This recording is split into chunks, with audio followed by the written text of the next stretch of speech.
Listeners, hello, welcome back to another episode, and I'm sorry this one's a little late, so I'll just plow through this news and get you right into the episode proper, so let's go. The adventures of Tina Ola combing through crowdfunding sites to find us the best games being fundraised for continues. This week we have Vesper Either SaGa, which is a delightful looking strategy RPG with card mechanics. What's not to love? This sounds pretty rad up my alley, and some fantastic artwork by French artist Jérémy. So if you're interested in strategy RPGs, go give this one a look and see if it's worth adding your funds to. Next up comes a feature in our Game Primers series from Nathan Lee, So You Want to Get Into the Neptunia series.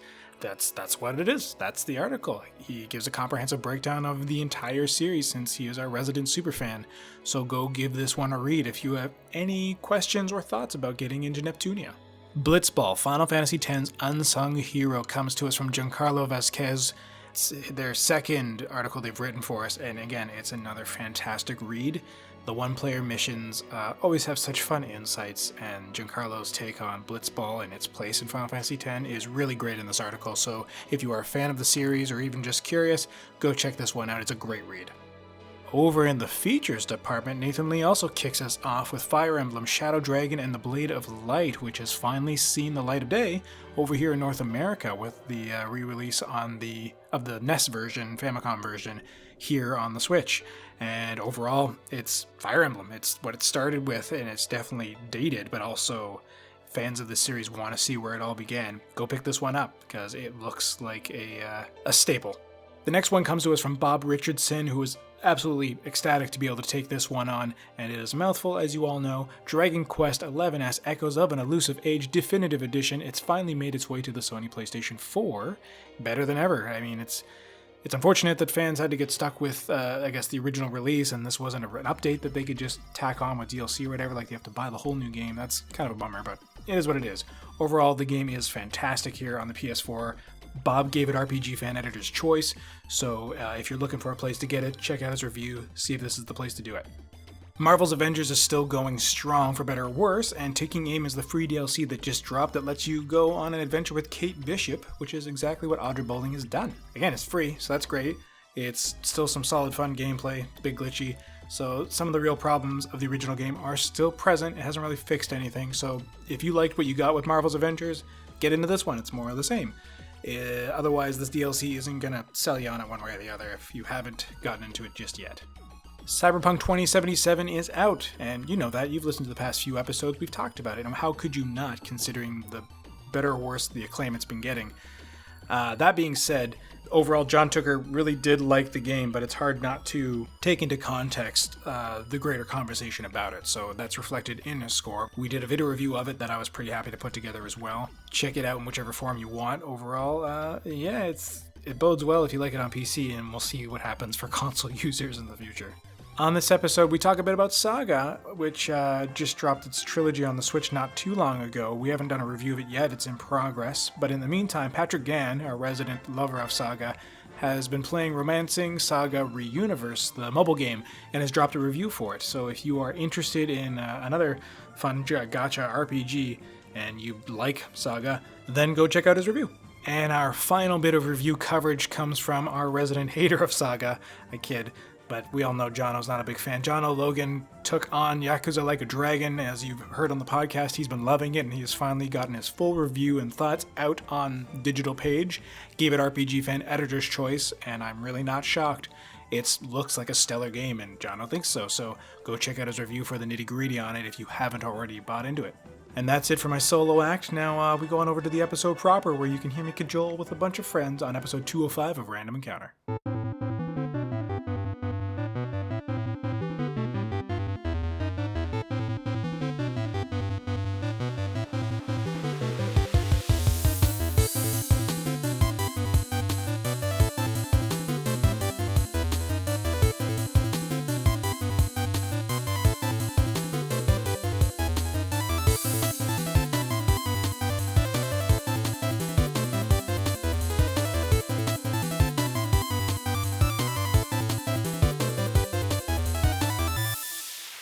Listeners, hello, Happy New Year. This is the first podcast of 2021. We've left the dumpster fire behind us. Now we can only look ahead. It's really nothing's changed. It's still the same. We're still figuring all this stuff out as we move forward, but at least hopefully everyone has a much more positive outset and have stopped blaming it on a couple digits and now have new digits to blame things on as we move forward. So I'm joined, as always, by my lovely co-host, Jono Logan on the mic. Hello there, everyone. Happy 2021. Right? Let's hope so. I hope everyone had fun, happy, safe holidays as best they're able to. It's been a pretty particularly hard year, I'm sure, for a lot of people, whether alone or not. So my heart goes out to you all. I hope you've found some fun stuff. We can euphemistically refer to 2020 as a year to remember. Right? Well, because his laugh is so distinctive, let's introduce Neal Chandran, our resident PR sort of, well, PR, not, I guess, marketing, but your relations, but our outreach to the companies. Either way, Neal Chandran, everybody. Hey, everyone. The big grinning face of Slack for me, because you have, or I guess on the site, you got, what's his face from Thousand Arms. This big old grin. The smiling face of RPG fan. He's a hard man to keep down, it's true. We are also joined for the first time in a long while by Alana Hagues. Hey everyone, how you doing? Also bright and delightful, and glad to have you back on. It's been quite a while, but fans have definitely been hearing your voice on Retro Encounter and what you recently on Rhythm. Yeah, I've been everywhere but here, unfortunately. But yeah, I'm glad to be back. Thanks for having me. You've had some great episodes on Rhythm, by the way. The last few. You were on one of them with me, yeah. So you should know. I thought. Yeah, there's been some great music discussed. I think so too. Yeah. I specifically think Winter Warmer 2, The Wintering, was a very good episode. If anyone's looking for a good listen with some good wintry music. Thank you. And then we need Winter Warmer 3, The Wild Winter. The Wild Listen. Yeah, we've got a few more months left of the winter, but yeah, I'm sure we'll have another one in a year. So. Right. There's lots of cozy music to cozy up to. And finally, that last chuckle came from Zach Wilkerson, resident head of features and just keeping busy in general. Zach, hello. Hi, how's it going? It's going swell. Thanks for asking. Good. Unless you're asking the listeners, then you're just going to wait for emails. And you'll be waiting a while. Because you never write. Whatever, I've made the mom joke before. I'm not going to do it again. Yeah, thanks everybody for being here. It's, again, a new year. You're all breaking in episode 205 with me and keeping the podcast going, so thank you. That was for all you. Oh, thank you. Okay, yeah. Oops. We're just, for all we know, screaming into the void. So we're hoping, really, I do this just for myself. This is for your benefit, Greg. Yes, exactly. It's just for me. Me and my career of podcasting, hosting. Got a face for radio. No, I'm just, glad that we have this to look forward to. It's been a good thing all throughout 2020 to have a project. It's RPG Fan really was a saving grace for me throughout this past year, and especially with the podcast. And I had my ups and downs with wanting to keep on with things. It's hard to stay motivated. Like, I feel like I never really hit that big slump that some people more obviously did. But then there's subtle ways every once in a while where I'm just like, oh, I feel like I'm in like a depression or a fog right now. And it just kind of hit me, came and went. So having video and the podcast and all of you lovely people to talk to was a good thing through 2020 for me. Yeah, RPG Fan's great for that. Like, even if you're having a rough time, there's always somebody there to talk to, which is really good. But like, yeah, when I didn't have anything to review or anything to play for a podcast, I kind of slipped into a similar slump. So yeah, right. Yeah, it's good to keep busy. With that being said, we're here to talk about feelings. We're here to talk about feelings and games and how we feel about those games. And I don't know. I didn't really hit my plans over the holiday at all because I got so busy with. Holy crap! Sorry, Greg. I just realized something amazing that is impossible because unfortunately he's dead. But how great would a podcast with Mr. Rogers have been?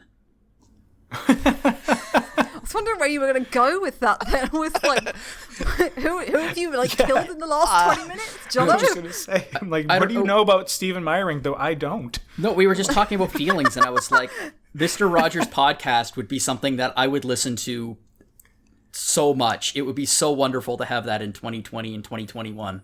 I feel like that is the way he possibly would have gone.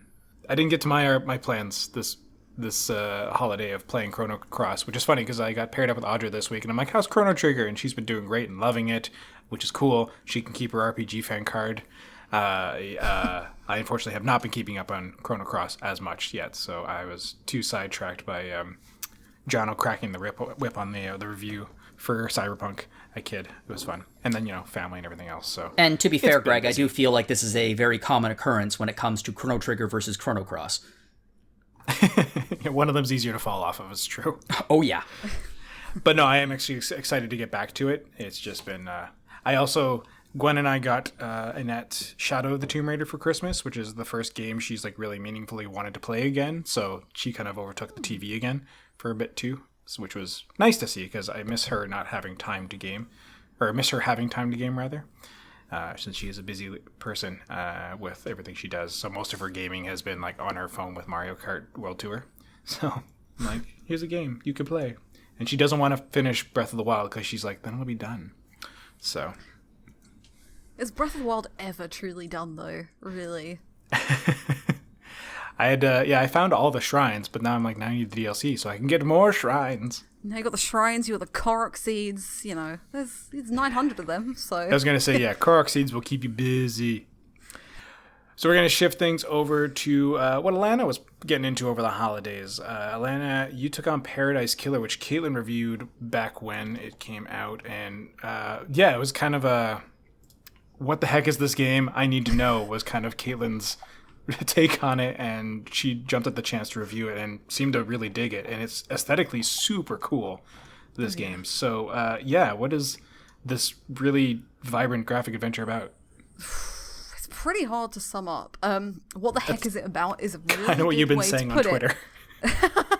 Yeah, I didn't want to spoil anything too much, but generally Paradies Killer is an open world murder mystery game. You have this very long exposition where you're essentially told that the great betrayal has happened and the gods have been fighting with the humans, and the humans have been fed up with... The gods are essentially trying to enslave humans, and the humans were no, we don't want that anymore, so they kill a bunch of the gods.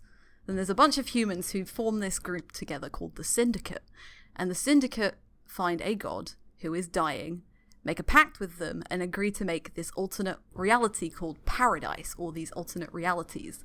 And neat. By the time Paradies Killer starts, you are on something called Sequence 24.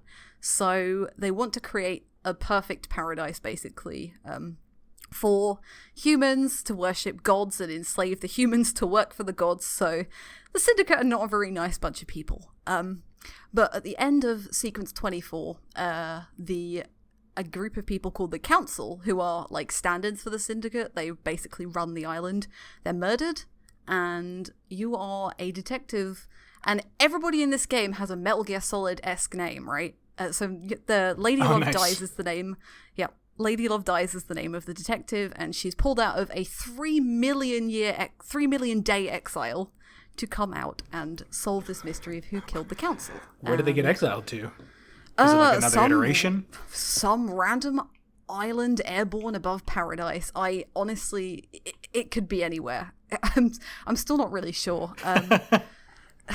But Paradies Killer is bizarre. I think the word to describe it, that's probably the perfect word to describe it.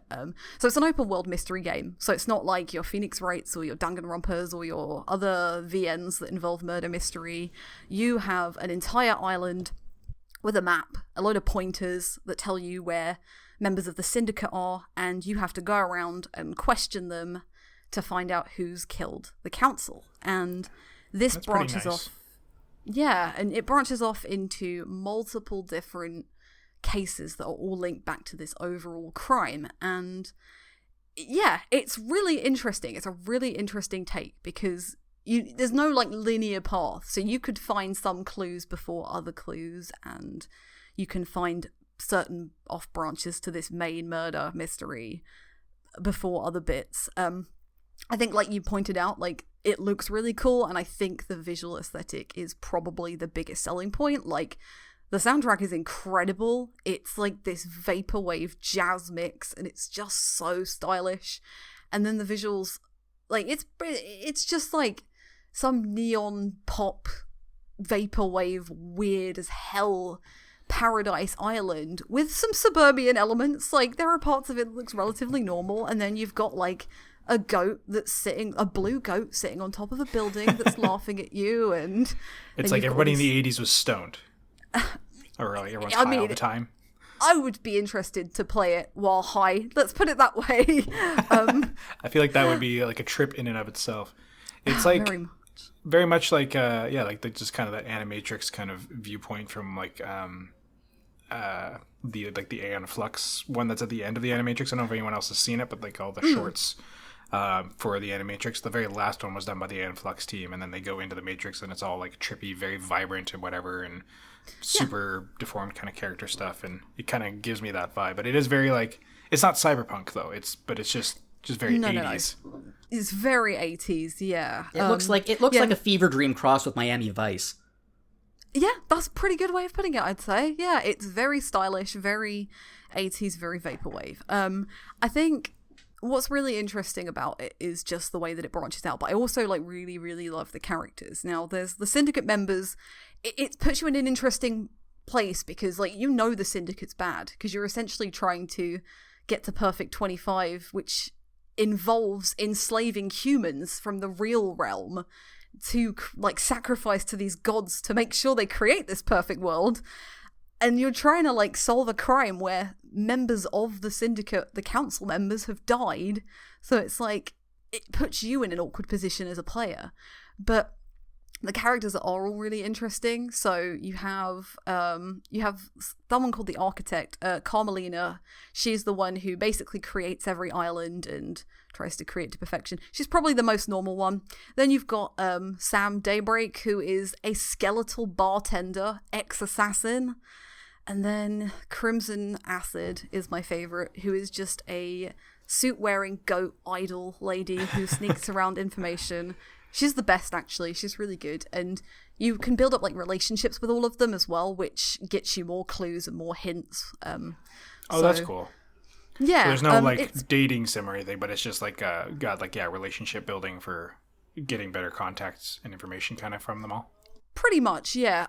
You can date a few of them, but it's not like, it's only a couple of them, and it's a yes or no question, essentially. Like, do you want to do something? And then screen fades to black kind of thing. This is not a mystery game to play with kids, by the way. It's pretty out there. In many ways, I'm sure. Yeah, definitely. I mean, Caitlin's review was pretty spot on. Like, I really had a good time with it, and I'd really recommend it.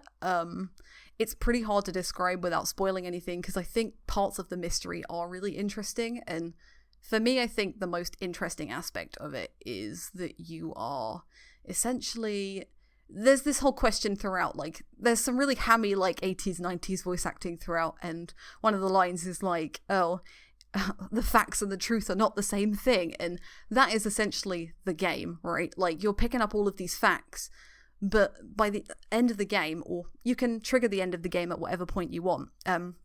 So actually, when you start on the island, you start at a trial room or a courtroom, and you can go back to that courtroom and start the trial at any point, regardless of how much evidence you have, regardless of how many case links you've got, regardless of how many characters you've met, you can start that trial off. And then depending on how much evidence you've got, you can prosecute or put up names for people who you want to prosecute to each crime. And as long as you've got enough evidence, you can convince the court, the judge, that that's the person who did it. Whether they did it or not, you might not find out. So, that's interesting. It's less like linear, I guess, as Phoenix Wright. Yeah, it's not linear at all. There is like an overall perpetrator for the main crime, and there are some, like, if depending on how much information you get, it will become clear who did do it. But if you really think at one point that a character has done this crime and you've got the evidence to back it up, you can absolutely send them down and do it. So yeah, it's a really interesting play on the whole crime fiction genre, I think, in video games. I think, if I remember Caitlin's review rightly, because I read it a little earlier today, the ending can be a little bit unsatisfying, because like I'm really interested in the way that the game plays with truth, and like, you know, if you believe something for long enough, then you're going to believe it's true, right? And it just doesn't always lead to a satisfying conclusion, I don't think, because there are certain cases, and I've beaten it twice, like you can save it right before the courtroom. I went in with a little bit of a lack of evidence, and I thought, oh, I'll persecute these people. But then I realized I didn't have enough evidence. And in some cases, the game will overrule you and say, nope, it's this person.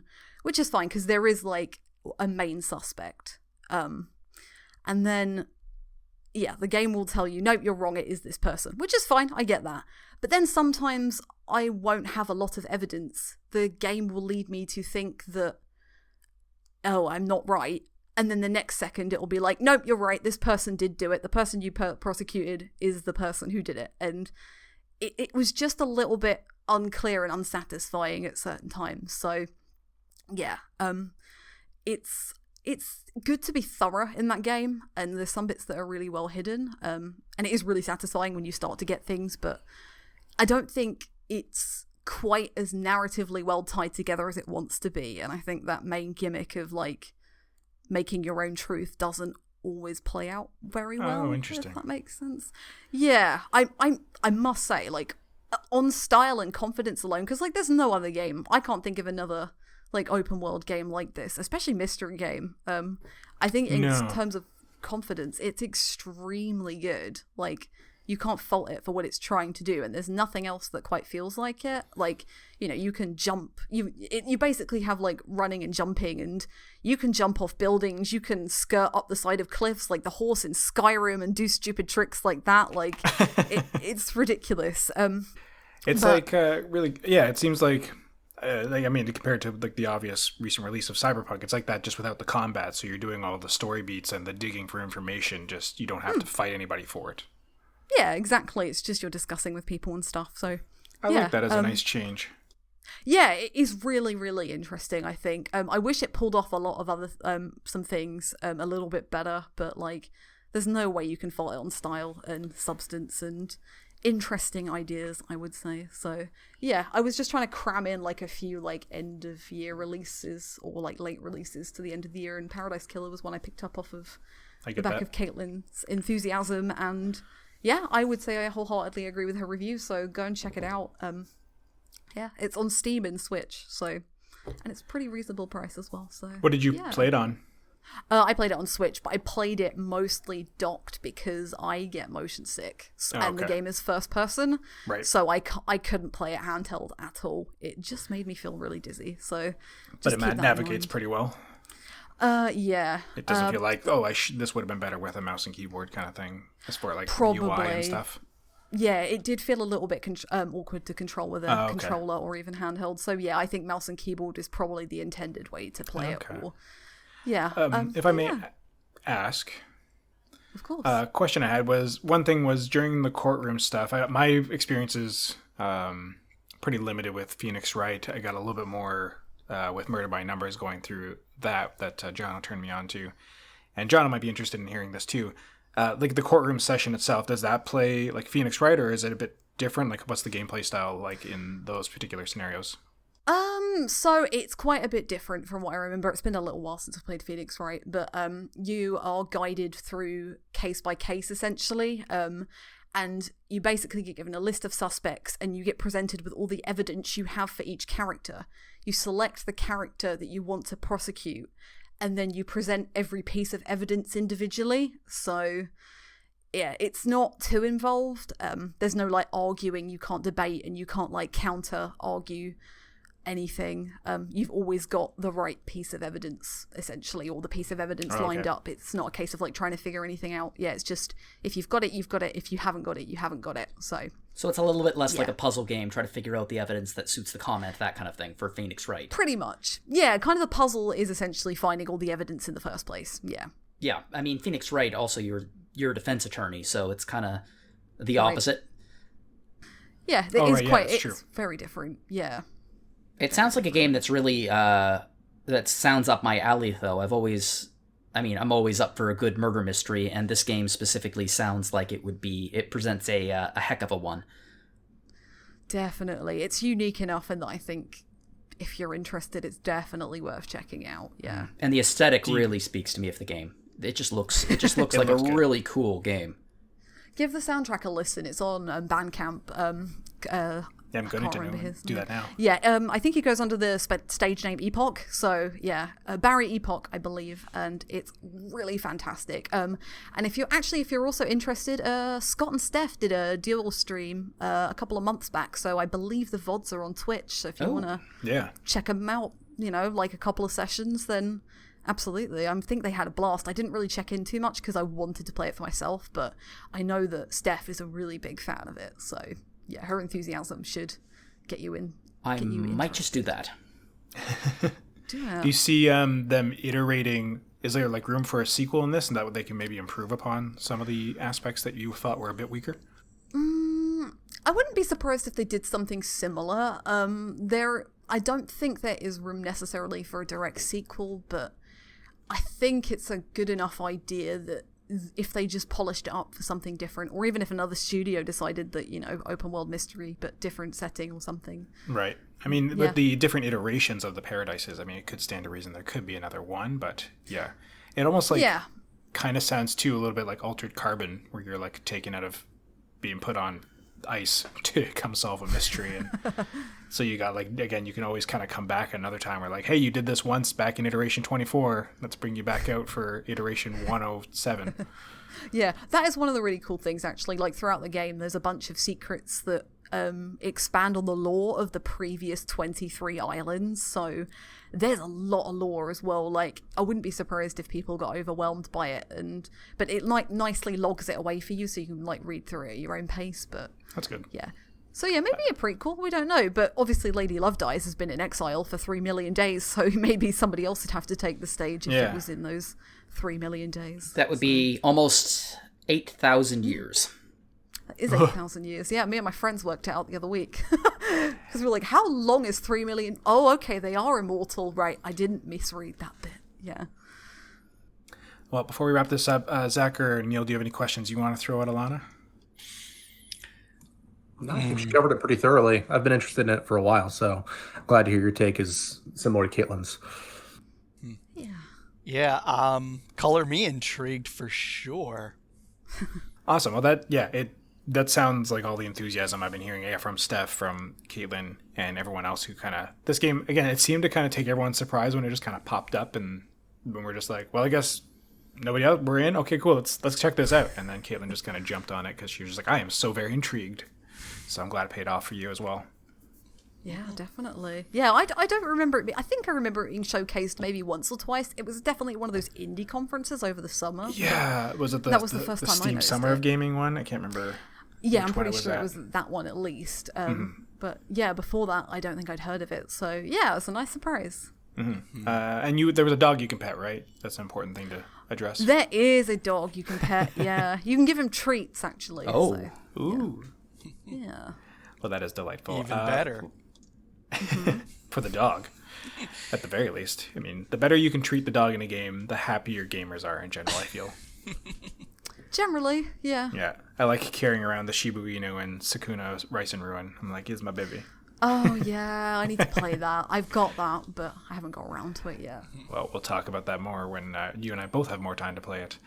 Definitely. But, other reviews that came out recently, I mentioned this one in the pre-show last time around, was Luminous Plume that Neal jumped on for us, and it's a really neat-looking action RPG. We were discussing a bit in the pre-show. It definitely looks in the realm of, the more the indie style of, not RPG Maker, but, another, indie, free, open-source game-building thing. I thought it was, Game Maker or whatever, because it's a bit platformy and such, too, but Neal can speak more to that.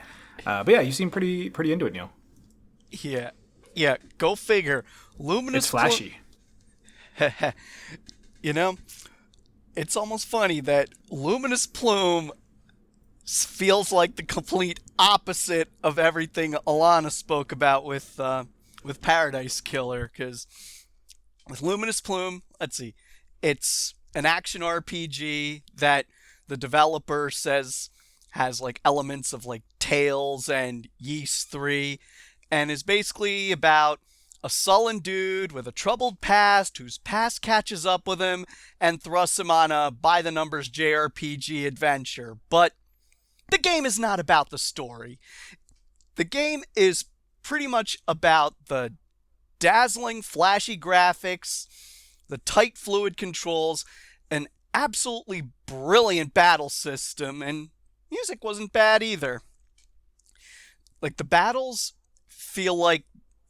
Okay, I should say that it's a bit of what I call like a battle rush RPG, where it's like you get a little bit of plot, and then you're on a screen, you battle. Go to the next screen, you battle. There's very little in terms of exploration. There's no like shopping for things or anything like that. It's basically just, if you took an RPG and it was just fight, and fight some more. So it's pretty linear. Oh, it's definitely. Like you're just kind of following the story, which, again, there's nothing wrong with that. It's all what you want, really. Yeah, and like I said, the game's not even so much about the story. It's really about the battle system, which to me it felt like the older like 2D enhanced linear motion Tales games, because there was just a laundry list of crazy attacks and skills that could be mapped to like various button presses, like, you know, down an X, up an X, very similar to the old Tales games. And there were so many attacks and skills that the main character could learn, so combat always felt pretty fresh to me, because I was always trying out different attacks, trying to string them together and create wild combos. And because the graphics had like tons of motion and very little and like no slowdown, I was always excited to try something new just to see what it looks like on the screens. And of course, I had a few favorites that I settled on and got me through big portions of the game. I know anyone else who tries out the game, they'll find their favorites. Yeah, it's basically a game that's anchored by I think some of the most fun battles I've had in a while. Yeah, because you weren't too high on the story for sure. Like, you only gave it like a 50, so there's definitely not much to it there. Which we've all seen those games where the story is not what really kind of sells it. Which, on the one hand, a lot of us play RPGs because we want a really cool, epic, in-depth, well-told story. But if you're lucky, the gameplay can keep you in enough. Like, I had the same thing with Star Renegades. There's really not much story in that at all, but it's super fun to play. So I just came in for the combat and the tactics and everything. And so you can kind of pick, I guess, a play style in this one. Is that like determined just by the abilities you unlock, or is it the weapons? Like, how does the skill progression and the character combat work? Yeah, basically it's just, you know, as you level up, you can learn all kinds of new skills, and you can open up new skills and attacks, and then various other like passive skills open up. You get skill points that you can so it's like a classic kind of tree kind of pretty setup? much. Yeah, pretty much. And are you a set class? Like, does the main hero, do you get to choose different heroes, or is it just the one hero, whoever that is? It's just the one hero, and and yeah, he learns a whole bunch of stuff. Oh, okay, cool. So it's whatever you want to make it, essentially, and so no two playthroughs ideally would be the same, which is why I guess the combat action needs to kind of shine a bit more. Yeah. Oh, okay. Now, this developer, have you looked into them much? Yeah, they're called Xeno Horizon. I think this was their first game. Like, has this become like a good foundation for them that you could see them drawing out this world? Is there more to this world, or is it at least just a platform for other games in this style? You know what? I think it's more the latter, because I feel like if I were to take this battle system and cherry pick it out and put it into a more like fully realized and fleshed out RPG with all the bells and whistles, like say Valkyrie Profile or Indivisible or something like that, I would probably look at it a bit more favorably, because I like all those extra bells and whistles, like, being able, like, exploration and shopping in towns and having a whole bunch of NPCs to talk to and things like that. But in terms of building off of this, I definitely think the developers have done some brilliant stuff here. Like I said, the battle system's great. The controls are super tight. I love the brightly colored visuals and some very unique monsters, like literal land sharks, like a bull shark with 4 legs that walks around. What is it with you and sharks? Right? I know, right? Like I said, the only thing I really wasn't a fan of was obviously the story, because it was pretty bare bones and the writing wasn't very good. Yeah, you even say in the review that you feel like it's more of a tech demo. It sounds a lot like a. I mean, I'm sure that the developers didn't mean it like this, but it feels like almost a proof of concept for their game design ability. Yeah, it definitely was showing off how well they can create a really, like, deep and well thought out and battle system that just controls super tight. So, well, I won't lie, like, there's certain spots of it, like, where I think overall, like, a lot of the visuals look really cool, like, with flashy abilities and such. Then there's, like, little moments of, like, the character models and, like, the UI itself just make me think of, like, early 2000s anime fanboard of, like, Flash games or, like, that sort of stuff, where the UI is very, like, edgy, not quite emo, but, like, epic angel wings and demon wings and one-winged angel blaring in the background. Like, it's just, it's interesting, like, the way it's mashed up. But yeah, I think you're right that it's like they could definitely build on this and with more funding or time or whatever, make something even more impressive. Definitely. And to come back to the UI, yes, it has all those stylish accoutrements, but even when navigating through the menus, like, I found them very ergonomic. I had no problem, like, going through things and, mapping skills and doing all that stuff, because that's always a thing with me in my reviews.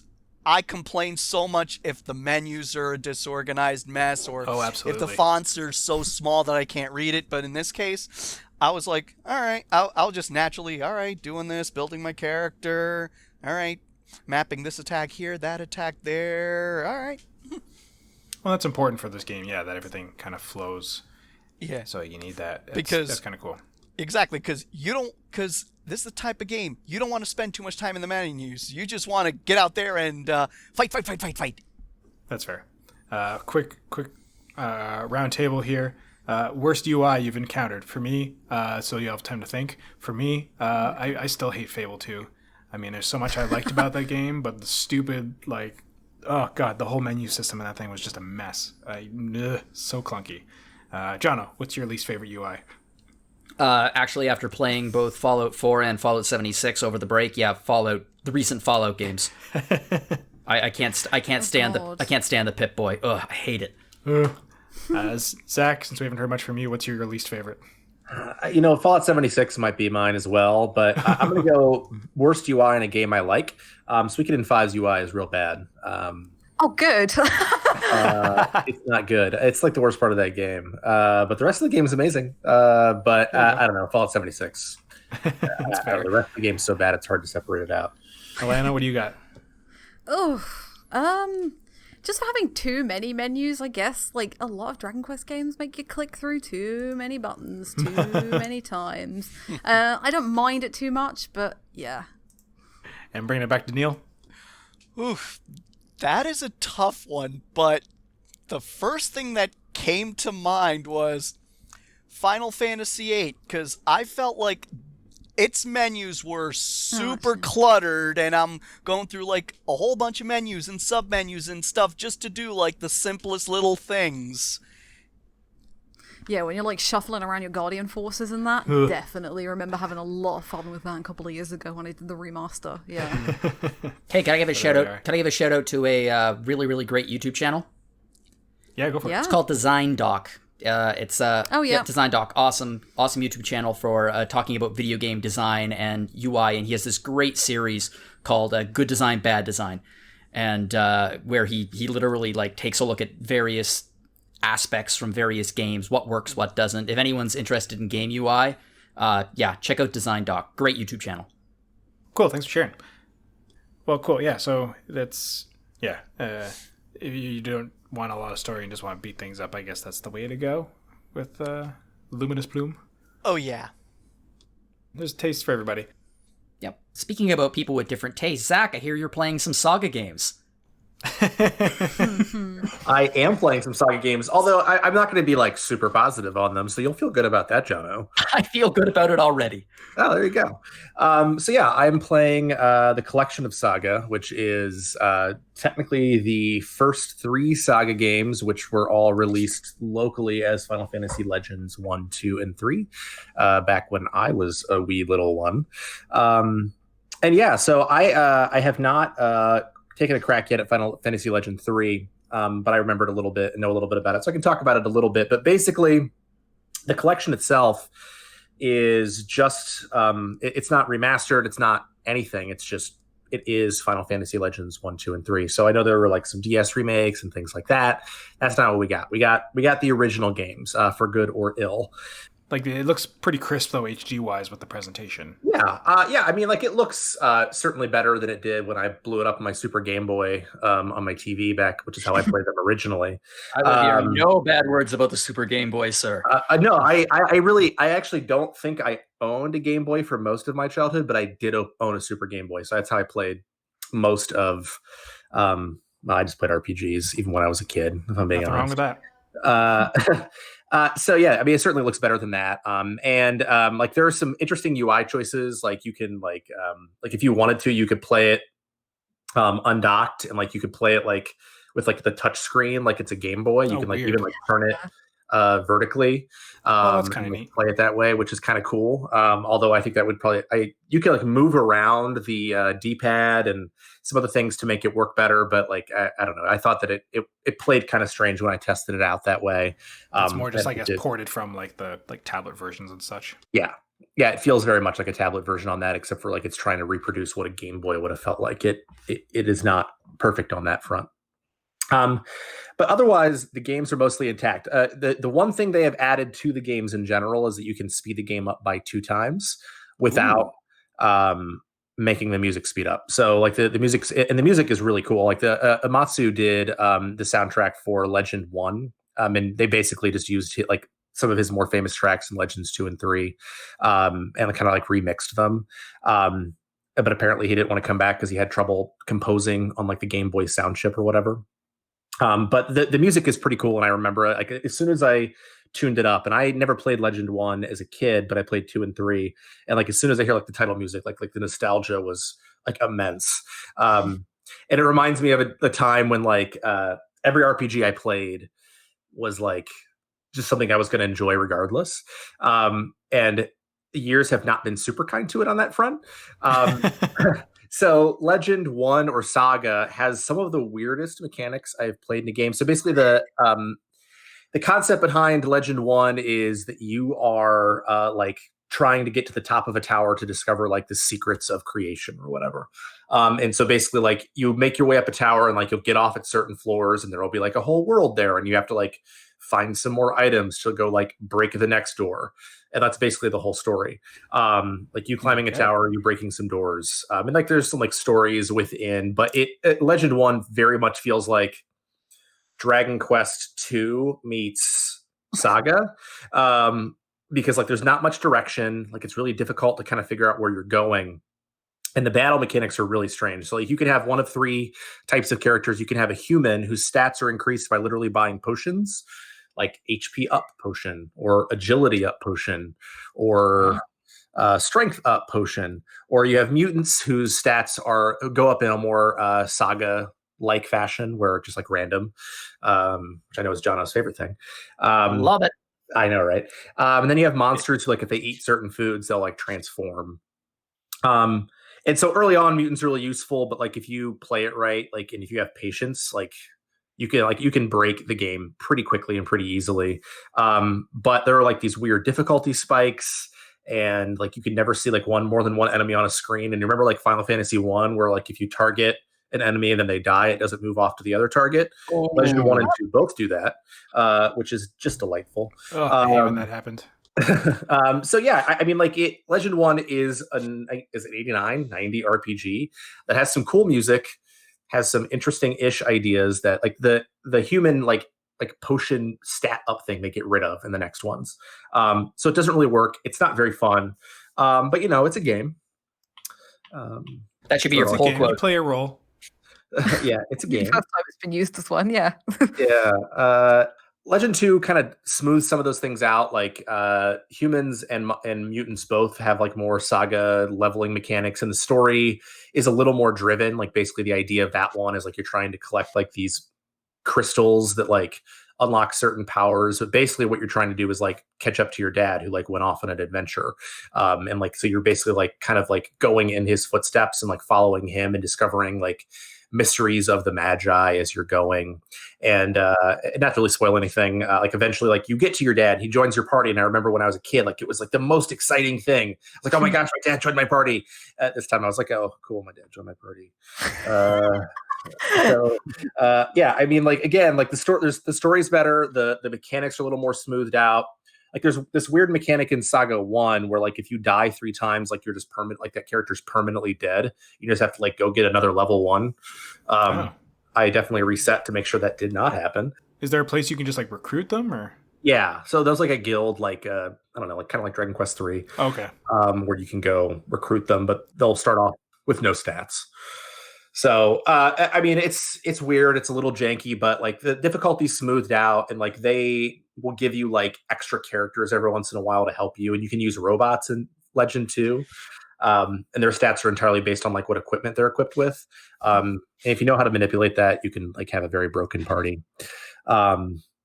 And Legend 3, I have not gotten to yet, but it's the one I have the most fond memories of, and it's also got like regular leveling mechanics, like not SaGa leveling mechanics. So like it's just like you level up and you get like new spells, and you have like a set party. So I'm kind of looking forward to that because I'm a little tired of trying to manipulate the RNG to get my agility up on my mutants in Legend 2. But it's a fun enough game for what it is, but it does not live up to what I remember. Also, I'm curious, looking back, obviously these games were designed for Game Boy. Yeah. Are there any design choices that were made with that in mind, like as compared to other RPGs of the era? Like, are these games much more designed for pick up and play, or? Well, there are a couple things. You can save anywhere, which I guess thinking back on it and thinking about it now, like it's kind of miraculous for the time for an early 90s RPG. The dungeons are generally pretty short. You're not normally going to have like long slogging dungeons. Like the problem is like the dungeons will be short, but the enemies are very difficult in order to kind of make up for that. So you still have to grind a lot, but the speed up function is very helpful on that. But yeah, I mean, like especially Legend 1, and it's a pretty short game. It's only like 12, 15 hours. It certainly seems designed for like you go up a level of the tower and then you explore this other world, and like you turn it off and then you do like the next thing the next time you pick it up. So like the quests are usually pretty short.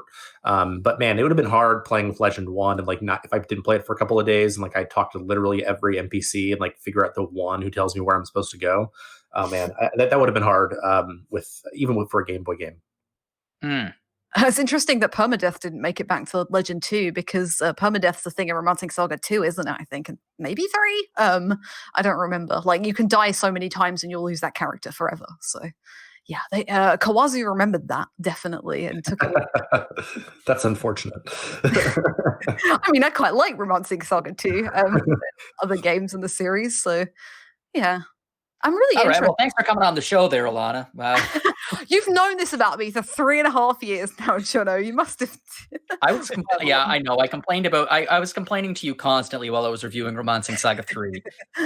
I know. It's a rite of passage, definitely. I'm extremely interested that Square decided to bring these together as a collection rather than like I don't know, any of their other IPs, like they did with Collection of Mana in 2019, I guess. But SaGa feels like a weird choice because it seems to be having this like huge renaissance, what with like SaGa Scarlet Grace in 2019, Romancing Saga 3, and we've got SaGa Frontier Remastered coming out this year as well. Bizarrely, So and the it's mobile like, one. Sorry, Alana, bizarrely, literally as you were talking, I was flipping to RPG Fan to go to check out some of the reviews. The top review that just got released a few minutes ago is Romancing Saga Reuniverse. Yes, the mobile game, which Pat reviewed. Yeah, just a few seconds ago, it just got put up. Shocking. Yeah, so yeah, it's a really interesting series to have like a renaissance, and yeah, I'm still curious, like even though they've like aged kind of not great, but that's just my curiosity. One question I had for you, Alana, actually, which will also feed into a question for Zach. When you were, because you reviewed the Collection of Mana for us, and like, what was your approach? Since this is, I guess, a bit different from reviewing each game as a standalone thing, you're reviewing the whole collection. Like, what was, I guess, how did you approach that now that we're getting a lot of these sort of things? Well, in a similar position, I guess, like, I'd played Secret of Mana, but hadn't played the other two games in the collection, but I'd played Secret of Mana, like, 6 times, so I was pretty familiar with it, so I, like, dipped into it for half an hour and was like, yeah, it still plays like Secret of Mana, there's multiplayer, that's great, fine. So I played through the other two games fully and decided to look at it as a package, but also assess them slightly individually, because at the end of the day, you have to acknowledge, like, the age difference between Final Fantasy Adventure, which is a Game Boy game, and Trials of Mana, which is one of the most demanding Super Nintendo games ever. Oh, so good. Oh yeah, it's incredible. Yeah, I mean, my approach is pretty much the same as Alana's. I mean, like I definitely needed to play more of Legend 2 and 3 because like it's been like almost 30 years, not quite, but close, since I played them. So it's been a long time, and I have no idea how I beat Legend 2 as a kid. I mean, like it seems impossible to me. I just have more patience, I guess. But yeah, I mean, like thinking about it as a package and thinking about like the bells and whistles that they bring to it and like what those bells and whistles bring to the package. I mean, like I reviewed like the Grandia HD collection, I don't know, like a year ago. That's kind of the way that I approached it there as well. Just kind of thinking about like it's even a little bit different here. Like this is undoubtedly the best way to play Final Fantasy Legend if you want. Whereas with the Grandia HD collection, like there was some question about that. And so that's part of what I think about as well. But just kind of like if you're the audience for this game, is it worth picking up again? I mean, like I'm going to be thinking as well about like people who are in my position who played it when they were young and like, what does it mean? What does it mean to destroy your nostalgia this way? Which is sort of what I'm doing right now. And please like spell it nostal and then a capital G. Yeah, no kidding. When you right? write it. Yeah. So I mean, like I don't know. I mean, I think it depends on the collection, and in this case, it's going to be mostly about how the games hold up themselves, because there aren't a lot of bells and whistles, and you could pull up an emulator and play it at 4 times speed if speed is your goal here. So yeah, that's kind of the way I think I'm going to approach it. Will people speed run these? I'm sure they have. They definitely have, yeah.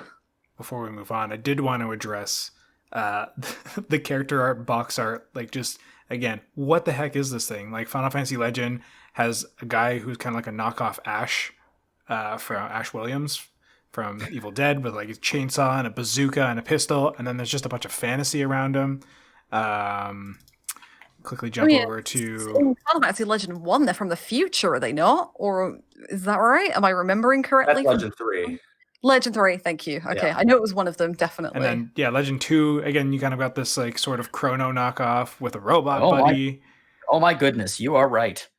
I haven't seen these. I haven't seen like the standard like blue, purple ones. Like Game Boy it's like it's on the. It seems to be part of the UI that it brings up like some concept art or whatever. Yeah. And then there's like 3, which looks mostly fantasy. There's a centaur, that's really cool. And then there's just like a mecha in the background. So it's just like, what are these things? It's kind of like so weirdly all over the map in terms of its brand. It's like, it just seems like a wild time for SaGa. Don't forget the little mini-me version of the Yellow Devil from Mega Man in the bottom right-hand corner. Oh, there. yeah. The one-eyed weird creepery, whatever the heck it is. Yeah. Either way, it's a wild time, these games, it looks like. But I am, considering picking it up if it ever goes on special or something on Switch and diving into just to experience it. Well, that being said, with all these things said and done with what's been coming out, we are in a new year and we've got some new games to look forward to. So before we wrap up this podcast, I'm going to pose the question this episode. to the group of what is the one game you are most anticipating for 2021. We'll lead into that though with turning it over to Zach for a quick moment, who is head of our features department. We did have the Great Big article come up of the 30 most anticipated that you helped put together, which was great, and I teased it last week. Yeah. I mean, it's something that we do to some degree or another every year. We released it a little bit earlier than we do some years, partially because we had to hold on Game of the Year stuff because Cyberpunk was releasing so late. But yeah, I mean, we only known. Boy, sure glad we held on that one. Yeah, no, right? I don't know if it's coming out before or after our Game of the Year results come out, but spoiler alert, Cyberpunk didn't do well.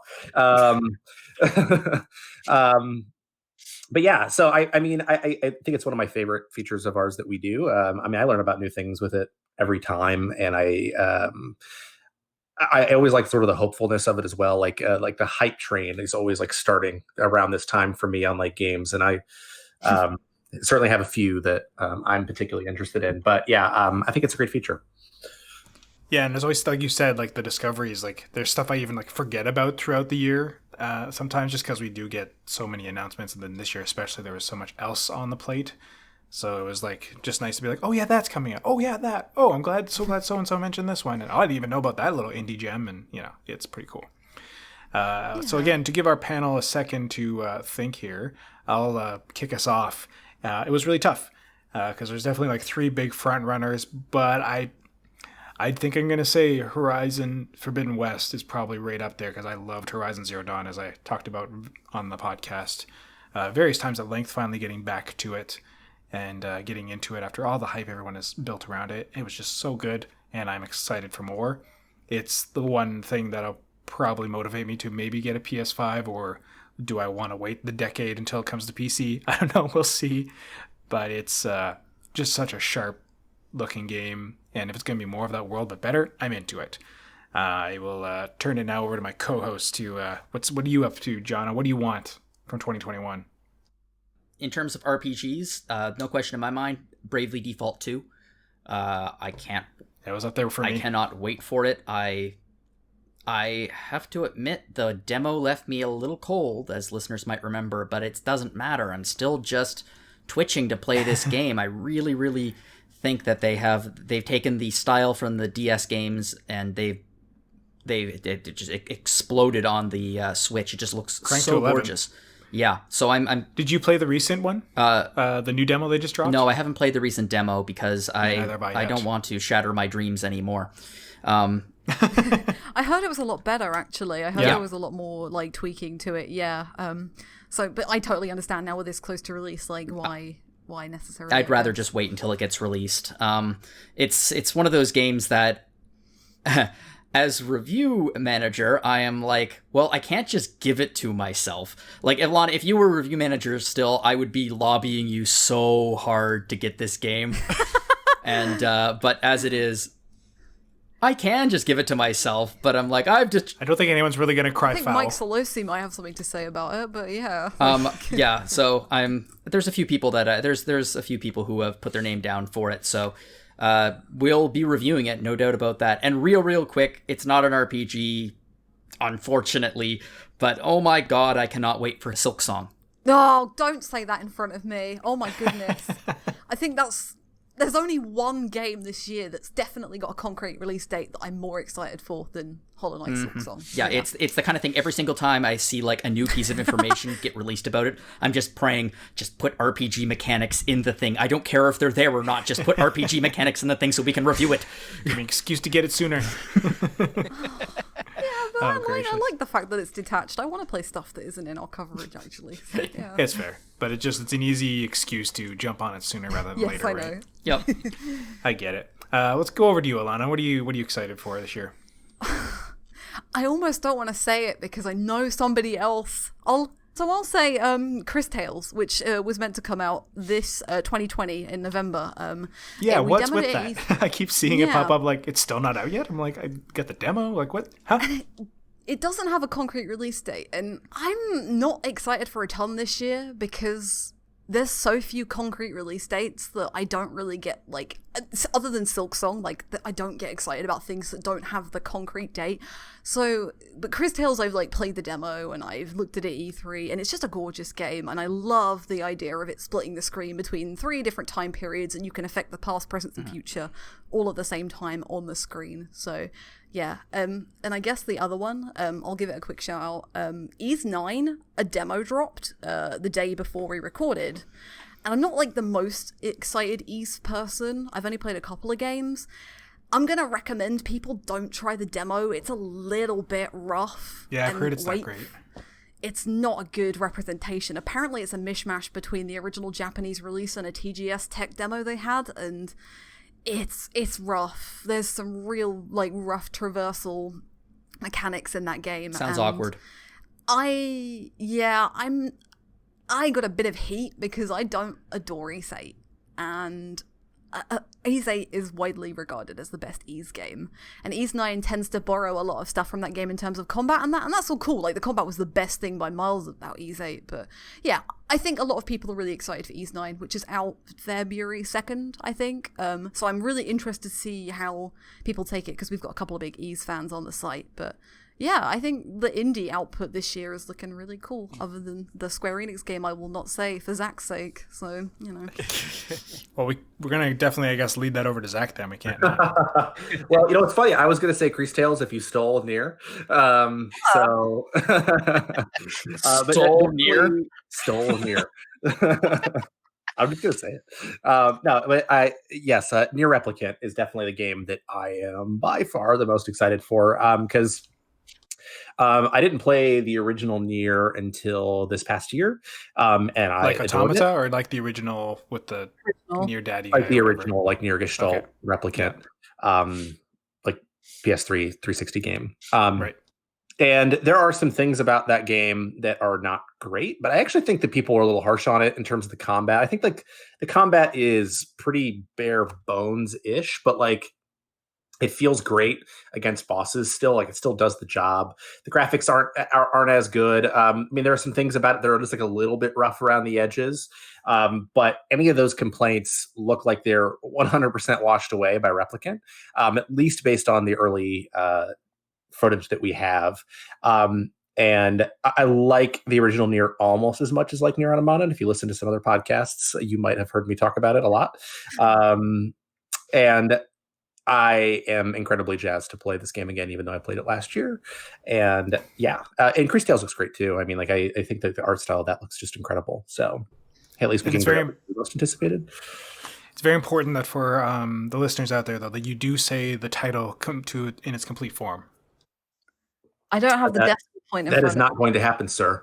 Nier Replicant version 1.24487 something, I think. 1.22474487139 ellipsis, because presumably it keeps going on.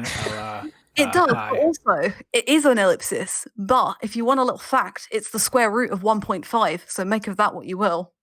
Ugh. Yoko Taro. I didn't know that information. I'm a better Nier fan than you. Oh, shots fired. Well, before this dissolves into fisticuffs, Neal, take us away. What's your most anticipated game of 2021? All right. Well, that's actually tough, because this is piggybacking off of what Alana said earlier, that the indie output is looking amazing, and and go figure, the cyberpunk genre seems to be enjoying a bit of a renaissance among indie developers, and although there's like 3 games in the cyberpunk genre I'm interested in, like, let's see, Game Deck and Jack Move, the one I'm most looking forward to is this game called Keylocker. It's looking at a 2021 release, but the developer says that it will be ready when it's ready. It's developed by Moonana, who gave us Virgo versus the Zodiac back in 2019, and that was one of my absolute favorite games that year. And Keylocker is similar to that. It's a turn-based J-style RPG with rhythm elements, and It's basically about a rebellious musician in a dystopian world where music is outlawed, and she's using her guitar as a weapon to lead a revolution. So, well, thank you everyone for sharing. We got a lot to look forward to, and I hope people let us know what they are looking forward to as we bring this episode to a close. So, we did it. We got the first one out of the way of 2021. If you want to give us what you're most looking forward to, your game of the year picks that you had, any sort of thoughts and comments and whatnot, how much it's great to have everybody back on in a bigger cast, email us at podcast@rpgfan.com. You can also message me, particularly I'm GDelmy on our Discord. I'm at Greg Delmage on Twitter. Jono, where can people find you on the Instagrams? Where are we? Yeah. Somewhere on the web. You can find me on Twitter at Jono_Logan. I'm on Discord for RPG Fan. And just fire off an email to Greg and I, and we will talk about it on the show, maybe. Mm-hmm. Alana, where can people find you on the interwebs? So I'm on Discord as Alana, or the best place is probably Twitter. I am at Alana Hagues on there. And you got lots of cool shots. And you got lots of cool thoughts to share, which I enjoy. And we have Neal. Where do we find you? Best way to reach me is nealch@rpgfan.com. Email. That's NEALCH@rpgfan. I'm not present on the social media platforms because I'm old. Yeah, whatevs. But you're still reachable, and that goes out to all devs too. Please stop sending me promotional emails at my personal account or the podcast account. Send them to Neal. Neal gets them. Send them yes. to Neal. Companies, PR@rpgfan.com. There we are. And Zach, where can people track you down to suggest features possibly? I don't know. You can email me at zachw@rpgfan.com, or you can find me on Discord at zachw. Thank you, everybody, for listening. As always, keeping this podcast going. And our other podcast, we got Retro Encounter that comes out weekly with Mike Solosy or whomever else he throws in charge. And we also have Rhythm Encounter back, which Mike Salbato is helming, and Hillary steps in a lot to host as well. I'll be on one of those coming up soon. We just talked at the beginning about the Winter Warmer episodes that just dropped, so you got a lot of great music to listen to there. And, of course, the Phoenix Edge podcast with Hat and Eric, always keeping topical with things. And, Hat had some really good insights on Cyberpunk 2077, I think, on the last one. So go check out that episode and all the rest of what they do. And they, of course, live stream it if you want to take a watch while they're recording. That's always fun to do as well. And then finally, that brings us to the end of yet another episode of Random Encounter. So thank you, everybody, for listening. Thank you so much to my lovely panelists for being here. You're all great. Thanks. Oh, thanks for having me. Yeah, glad to be here. For myself, for Jono, and for everybody else, bye for now. Bye. Bye. Bye-bye. Bye.